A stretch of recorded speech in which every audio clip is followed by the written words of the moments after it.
The winter of 1887 came down on the Dakota Plains like a hammer of ice. It was not a season that arrived with gentle warnings or subtle shifts in the air. It was an invasion, a force that scoured the landscape and drove life into hiding. The wind was not merely a movement of air, it was a physical presence, a predator that howled with a voice made of ground glass and sought every crack, every seam, every weakness in the works of man. It carried the cold like a weapon, and the cold was absolute. For the settlers in the small, unnamed township, huddled beside the frozen artery of the James River, this was their third such winter, and they believed they had learned its lessons. They had built their cabins low and tight, chinking the gaps between the rough-hewn logs with a mixture of mud and prairie grass. They had stacked their firewood in monumental piles that dwarfed their homes, monuments to a season of siege. Their stoves, black iron hearts of their small worlds, were kept glowing red from October until April, consuming oak and cottonwood with a ravenous, insatiable hunger. Yet it was never enough. The cold did not knock before it entered. It seeped through the very wood of the walls. It crept up from the frozen earth through the floorboards.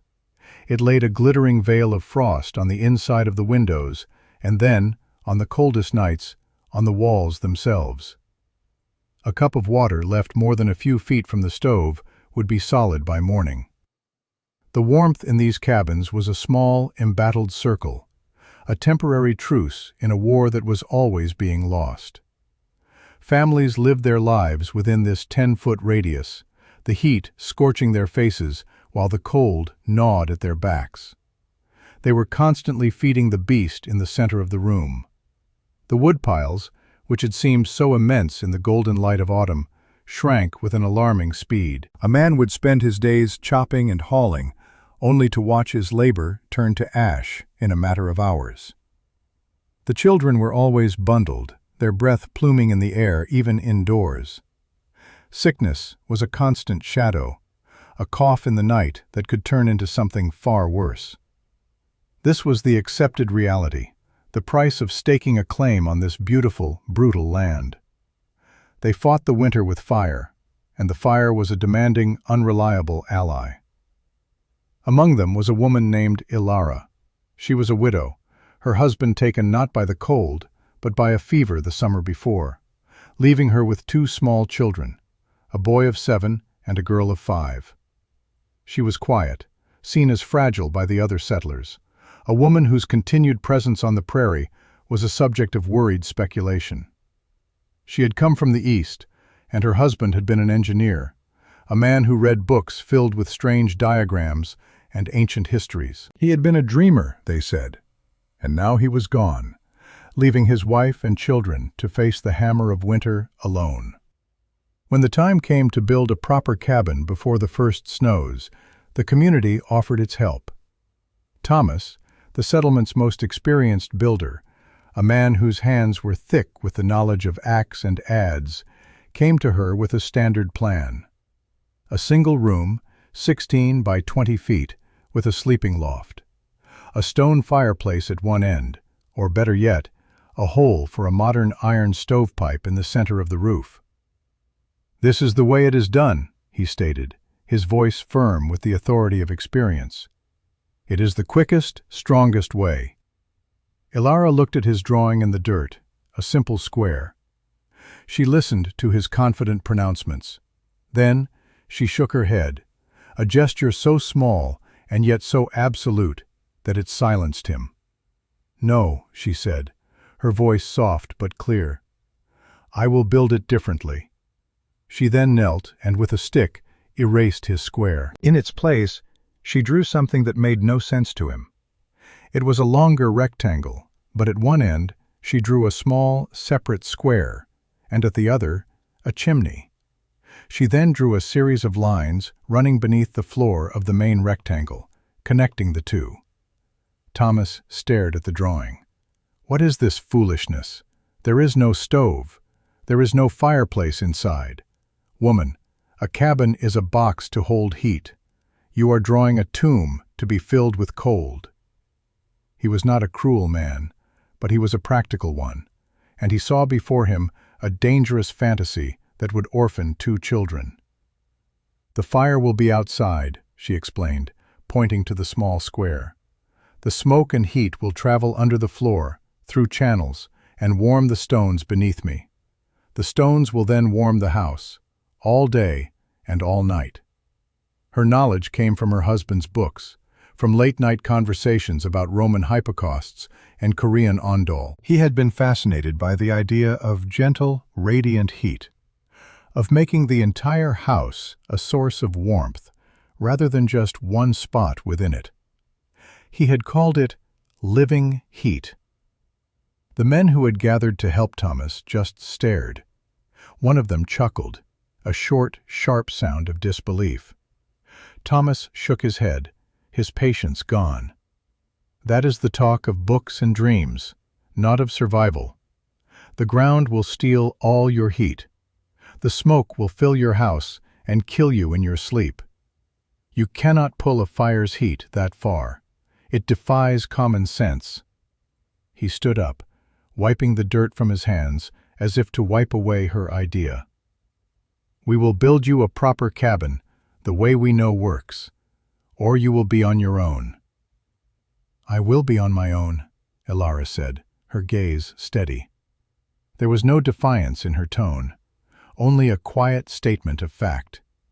She was not arguing, she was informing. The men exchanged glances, a mixture of pity and frustration. They saw a stubborn woman clinging to a dead husband's folly. They saw a tragedy in the making. Thomas grunted. "So be it. Do not come to us when the frost is on your blankets. We have our own families to keep warm."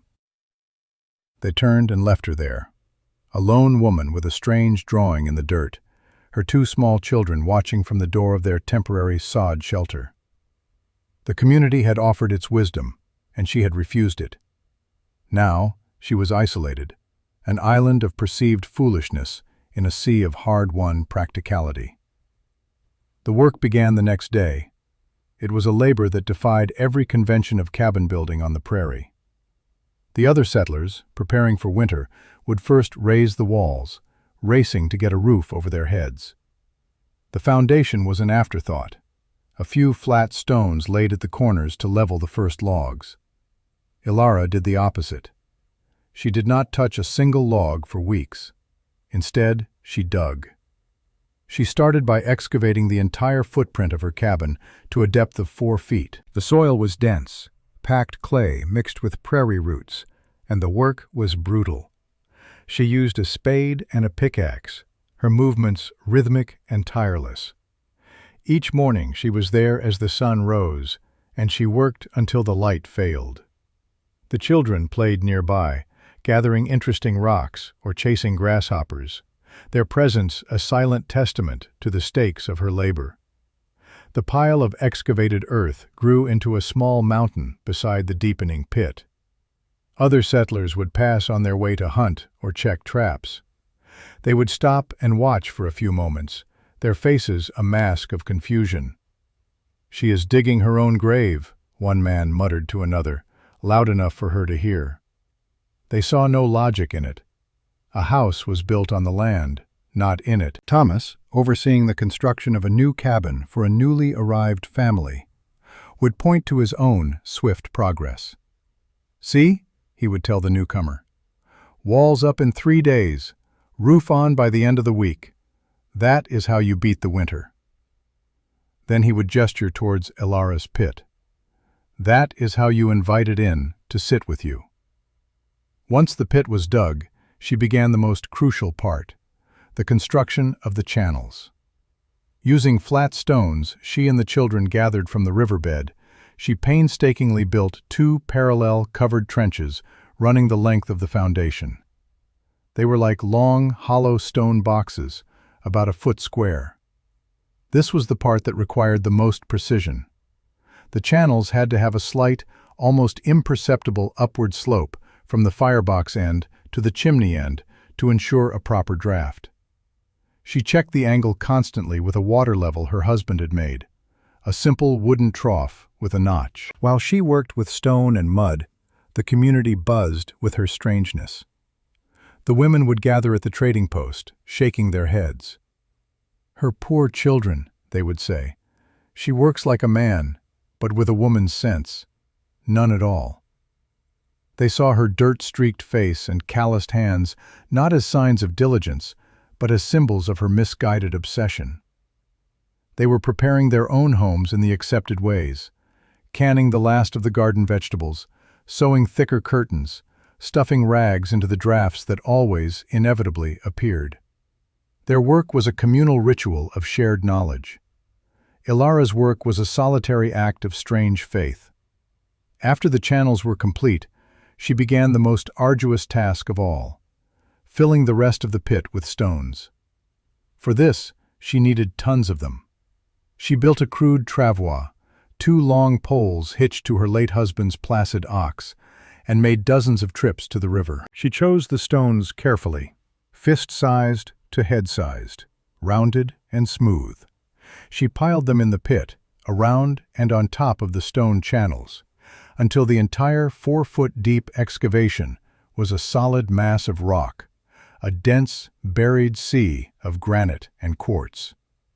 It took her the better part of a month. While she hauled rocks, the cabin Thomas was building rose quickly. Its log walls were notched and fitted, the roof trusses were raised, and the scent of fresh-cut pine filled the air. It was a model of efficiency, a testament to the traditional method. The family who would live there watched with gratitude, secure in the knowledge that they were in capable hands. They looked over at Ilara, a small figure wrestling a boulder onto a sled, and they felt a deep pity. Finally, Ilara's foundation of stone was complete. Only then did she begin to build the cabin itself. She laid her sill logs directly onto the stone bed. Her cabin was smaller than the others, more compact. She did not have the strength to lift the largest logs, so she used smaller ones, but she took her time, notching them with a precision that surprised even Thomas, who watched one afternoon from a distance. She was not just stacking a box, she was weaving a basket, tight and seamless. She chinked not with mud and grass, which would shrink and crack, but with a mixture of clay and moss and lime, a recipe from one of the old books. At one end of the foundation, where her stone channels began, she built a firebox out of clay-mortared stone, sunk into the ground and opening to the outside. At the opposite end, a tall, thin chimney stack rose, built of the same material. The principle was simple. A fire in the external box would send its heat and smoke into the channels. The smoke would be drawn through the entire length of the stone bed by the draft of the chimney, heating the thousands of pounds of rock along the way. The smoke would then exit, clean and far from the living space. The heated stones, this tremendous thermal battery, would then slowly, gently radiate their stored warmth up through the floorboards for hours, even days. It was an idea both ancient and revolutionary. To her neighbors, it was simply madness. The first snowflakes fell the day she finished her roof. It was a light dusting, a gentle harbinger of the fury to come. Her cabin looked odd, perched on the ground with no visible foundation, a squat chimney at one end and a strange stone pit at the other. It had no porch, no ornamentation. It was a shelter reduced to its most essential function. While others were splitting the last of their wood and banking their stoves for the night, Ilara built her first fire. Not inside her home, but outside, in the sunken firebox. She fed it slowly, a small, cautious fire. For the first 2 days, the cabin remained cold. The laughter in the settlement grew louder. "She's trying to warm the whole prairie," someone joked at the trading post. Thomas just shook his head. He felt a grim certainty that he would soon be leading a party to rescue 2 freezing children.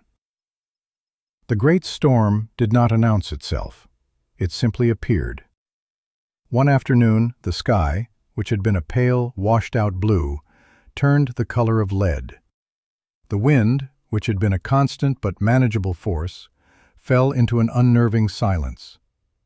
The air grew heavy, and a strange, oppressive stillness settled over the plains. The experienced settlers knew this quiet. It was the deep breath a predator takes before it strikes. Within the hour, the world outside the cabin windows disappeared. It was a blizzard of a magnitude they had never seen. It was not merely snow, it was a horizontal torrent of ice crystals, a white hurricane that erased the line between earth and sky. The wind did not howl, it shrieked, a solid wall of sound that vibrated in the bones. The temperature plummeted, dropping 30, then 40, then 50 degrees below freezing. The cold was now a tangible thing, an active, malevolent force that laid siege to their homes. Inside Thomas's cabin, the fight for survival began. His home, a symbol of proper construction, was failing. The wind forced its way through the chinking like 1,000 tiny knives. A fine, glittering dust of snow appeared along the edges of the window frames and under the door. The heat from his large iron stove, burning at full roar, could not reach the walls. Ice began to form on the log heads inside the cabin. His wife and 3 children were huddled together on the hearth, wrapped in every blanket they owned. The stove's hunger was terrifying. Thomas had to venture out to the woodpile every hour, a journey of only 20 yards that became a life-threatening ordeal. He would tie a rope from the door to the woodpile to keep from getting lost in the whiteout. Each time he opened the door, the blizzard would burst into the room, a swirling vortex of snow and cold that stole what little warmth they had. He would return, gasping, his beard frozen solid, with an armload of wood that would be gone in what felt like minutes. He was feeding a bonfire, and still they were freezing. The temperature in the room, away from the stove, was well below freezing. Fear, cold and sharp as an icicle, began to grow in his heart. He looked at his children, their faces pinched and blue, and saw his own failure. All his experience, all his practical wisdom, was turning to ash along with his wood. Other cabins fared no better. The story was the same across the settlement. Stoves burning through wood at an impossible rate, families huddling, the cold winning. The walls groaned under the assault of the wind. A window pane in one cabin shattered, and the family had to abandon their home in the middle of the storm, barely making it to their nearest neighbor. The settlement was a collection of desperate, failing islands in an ocean of white fury. Then, the narrative shifts, the focus pulling away from the chaos and desperation, and settling on the small, strange cabin belonging to the widow, Ilara. From the outside, it was nearly buried, a small mound in the churning snow, only its chimney visible, a thin plume of smoke rising steadily and then being torn away by the wind. But inside, there was no storm. There was only peace. The air in Ilara's cabin was warm, not the scorching, dry heat of an iron stove, but a gentle, pervasive warmth that seemed to emanate from the very floor itself. The wooden planks were warm to the touch. There were no cold spots, no drafts. The children were not huddled by a fire. The boy was on the floor, reading one of his father's books, and the girl was asleep in her bed, covered by a single quilt. Ilara sat at her small table, mending a shirt by the light of a kerosene lamp. The only sound was the muffled scream of the wind outside, a distant monster held at bay. Her fire, the one outside in the stone-lined pit, she had fed generously before the storm hit, loading it with dense oak logs. Now, it required little attention. Every 4 or 5 hours, she would open the door, step into the small, sheltered alcove she had built around the firebox, add a few logs, and close the heavy stone lid. The process took less than a minute. The blizzard never entered her home. The massive bed of stones beneath her feet, her thermal battery, had absorbed the heat of those initial fires and was now releasing it slowly, steadily. The floor had become one large, gentle radiator. The temperature inside her cabin was a stable 65 degrees. She was not surviving the storm. She was living through it. 2 days into the blizzard, Thomas knew he was in trouble. His woodpile was nearly gone. The temperature inside his cabin, even with the stove burning his last precious fuel, had dropped to the point of being dangerous. His youngest son was coughing, a dry, racking sound that terrified him. He had been so sure of his methods, so confident in the traditions passed down from other builders. He was wrong. The proof was in the shivering of his own children. His pride had turned to ash, and in its place was a cold, hard knot of fear. He thought of the widow, the foolish woman. He imagined her and her children, frozen, a grim tableau of his own prophecy fulfilled. A part of him felt a terrible guilt. But another, smaller part of him, a desperate flicker of curiosity, wondered. Her chimney had been smoking steadily when the storm began. What if her madness had some method to it? It was a desperate thought, a straw to grasp at in a sea of failure. He had to know. More than that, he had to check.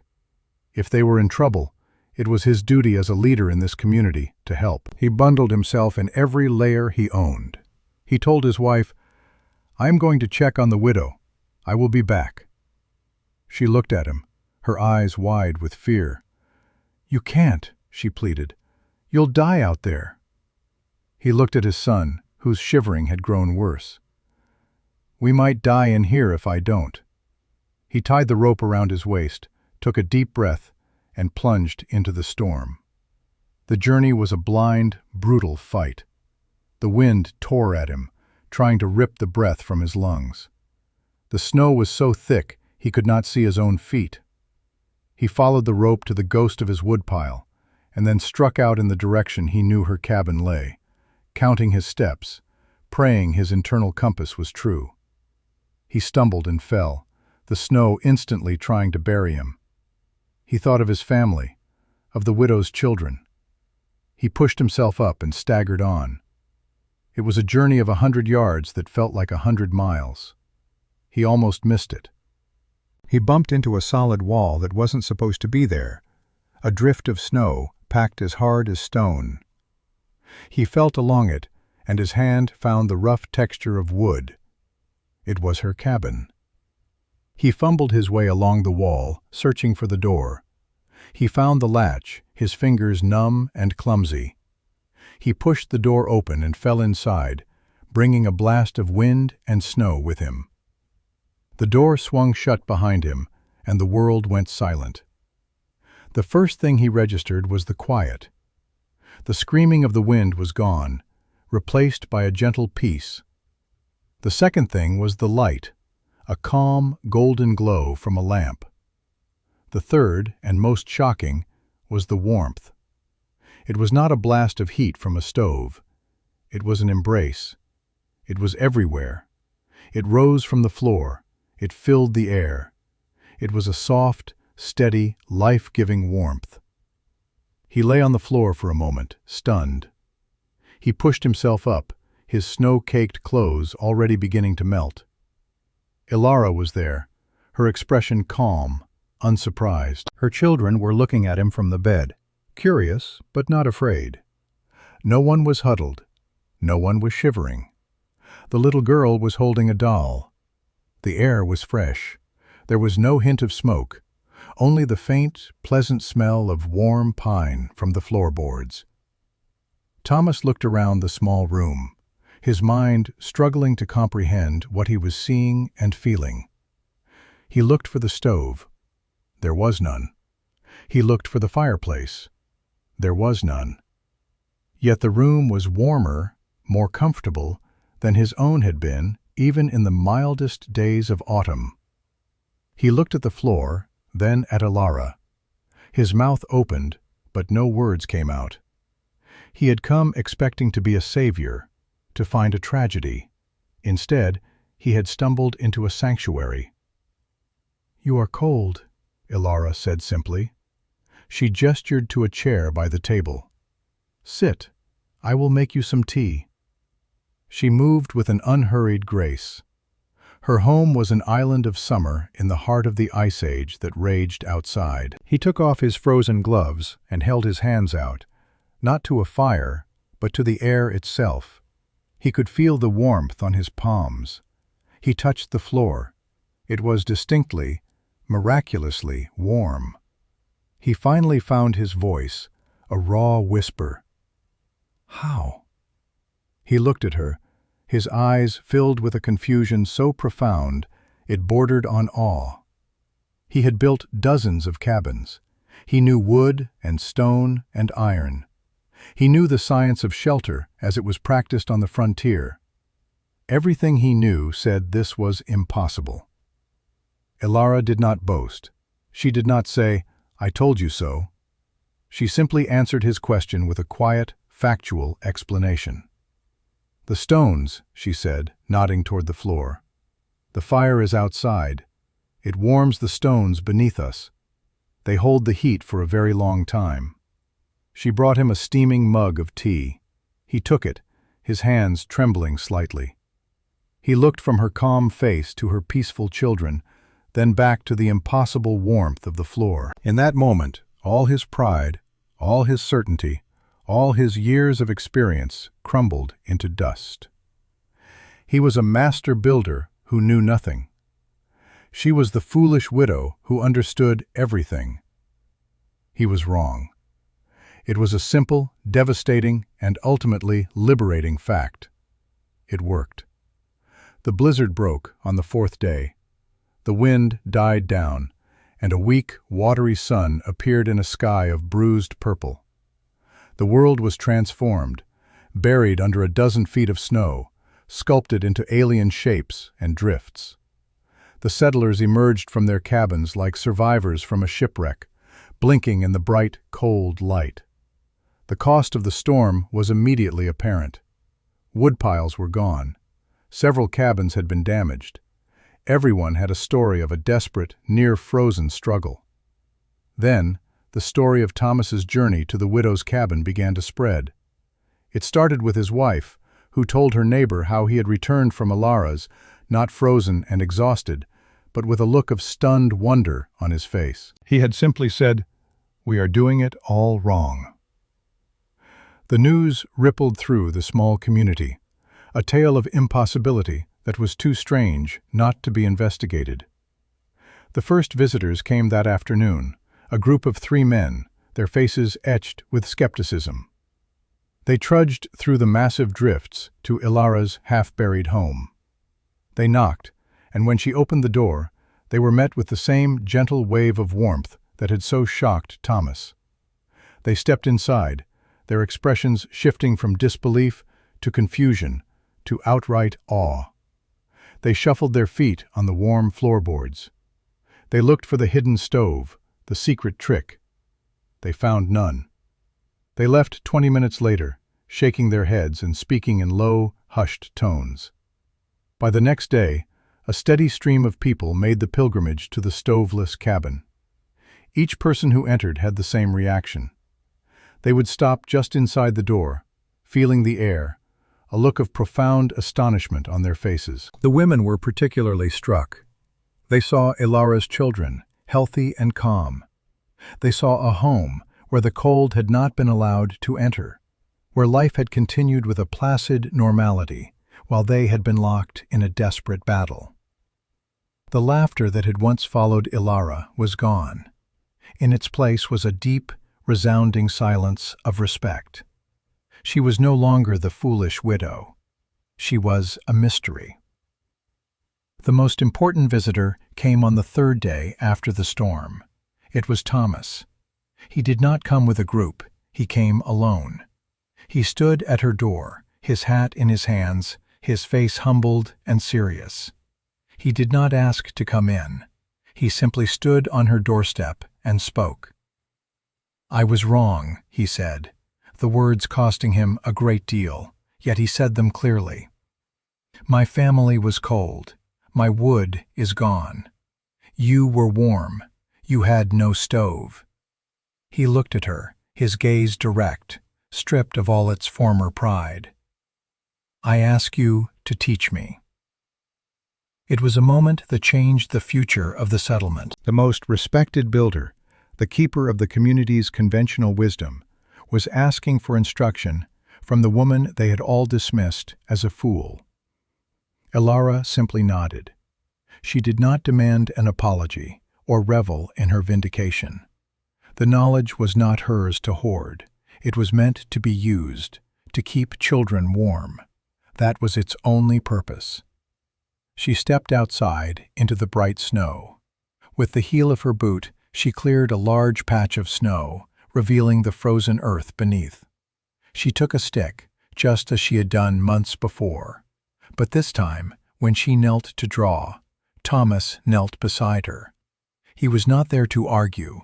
He was there to learn. She drew the firebox, the channels, the chimney. She explained the importance of the depth, the necessity of the slight slope for the draft. She explained how the mass of the stones acted like a sponge for heat, soaking it up and then releasing it slowly over many hours. She called it a thermal mass. It was a term none of them had ever heard.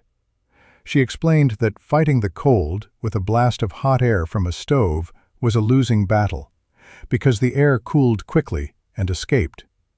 The secret was not to heat the air, but to heat the mass of the house itself. "You make the house the hearth," she said, her finger tracing the drawing in the snow. Thomas listened, his brow furrowed in concentration. Other men from the settlement, drawn by the scene, gathered around. They, too, knelt in the snow, listening intently. The mockery was a distant memory.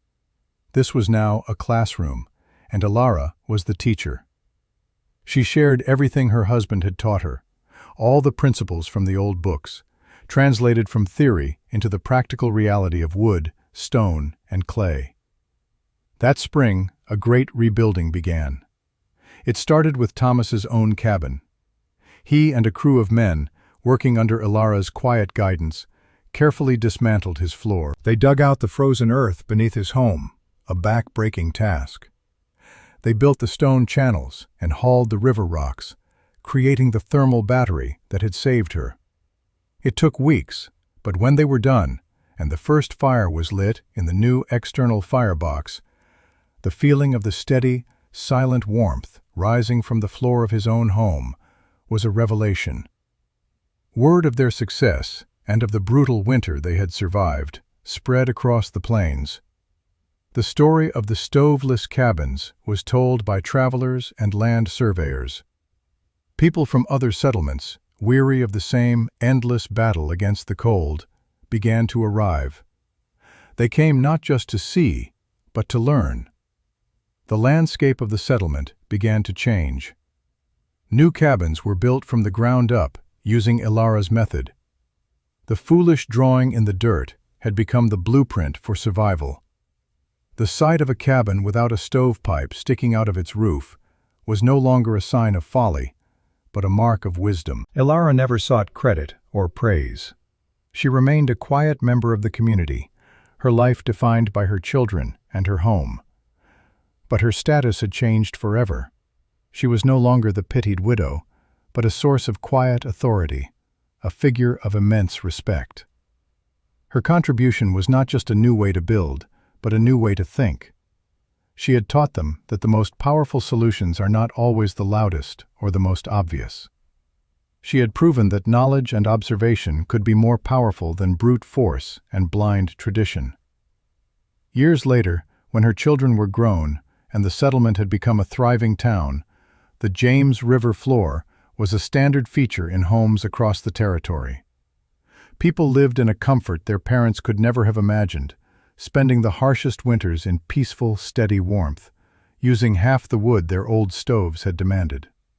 They had learned that the answer to the hammer of the cold was not a bigger fire, but a smarter design. The greatest strength was not in fighting the environment head-on, but in understanding its forces and working with them. It was a lesson born of one woman's quiet diligence, her faith in a dead husband's dream, and the simple, undeniable truth of a warm floor on a cold night. The humility of the student and the generosity of the teacher had turned a lesson in survival into a legacy of wisdom. The story of the woman who warmed her home with stones buried in the earth became a piece of local folklore, a reminder for future generations. It served as a testament that true wisdom does not always reside with the majority, and that courage is not only found on a battlefield, but in the quiet, solitary labor of a person willing to trust an idea in the face of ridicule. It was a lesson in humility, a story about how a community, on the brink of being broken by nature, was saved not by its strongest men, but by the quietest woman among them, who had learned to listen to the lessons of the past and build for a warmer future.